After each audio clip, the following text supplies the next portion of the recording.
Hi guys, mayroon tayong pa-event si Moontoon. Ang bagong mage niya si Sichan.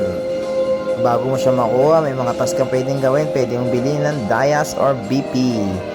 At pwede ka rin mag-upload ng inyong TikTok highlights from the MLBB content creator. At ito nga pala ang kanyang mga skills and demo. Ang skill 1, tutok sa kalaban at mayroong knockback sa kanyang first skill. Ayan. Passive nga pala guys, yung parang Phoenix. Panghabol yan. Skill number 2 niya, ayan, slow. Pwede mo siya i-cast ulit pag pinit mo na second skill.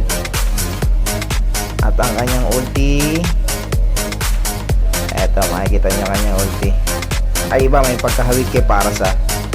Pero parang single damage lang siya. Hindi ko pa nasubukan sa maraming hero eh. Ayan siya. Tingnan nyo guys, maganda tong bagong hero na to, mage to mage.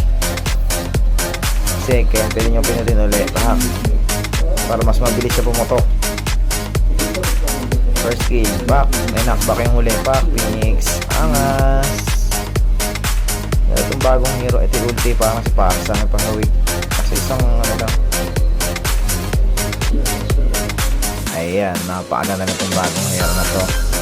Sumali na kayo sa palaro ni Moontoon na event.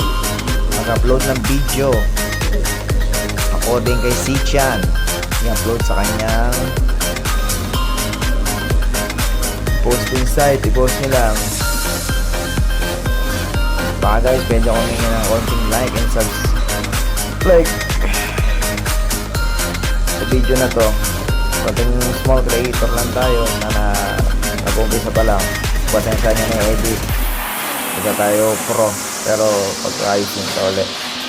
Sana may makapansin. Konting support naman guys sa small content creator na tayo.